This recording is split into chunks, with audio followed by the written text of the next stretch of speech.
All right, stopped in the Mosita Market for some massive killer beef cheeks. This is just like a brisket cook, so I'm gonna treat it exactly the same. Gonna use the Traeger rub on this, all sides nice and heavy, meter probe in the center core of the meat. Yes, it was cold out. 225 degrees for about 4 or 5 hours, or until that internal temp reaches about 170, which about 4 or 5 hours later, that's is where we reached. Now I want to braise it. So got the wood ridge, gonna pull out that very quick shelf that attaches. We've got the Guinness beer, that's gonna be my braising liquid. So I'm gonna get these beef cheeks into this pan, and we wanna put about a half a cup to 3/4 of a cup of braising liquid in the pan. 275 for another 3 hours. These have to be tender. Beef cheeks are extremely tough.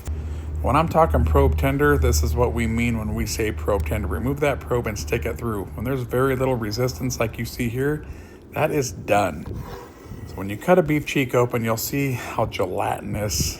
You can see why these are so tough, but when you get them probe tender, they're ready to go. So I'm actually doing beef cheek burn-ins. Never done that before. And just to show you guys how tender this beef cheek is this tender enough for you? I would say so. So I've got some pulled beef cheek meat, and then I've got the burn-in. So I'm just gonna hit it with that Traeger rub again, some of that Texas spicy.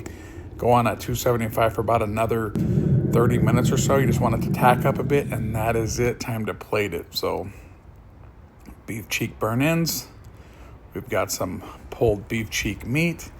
Put that on a bun, send those beef cheek burn-ins down the hatch, and there we go. Killer.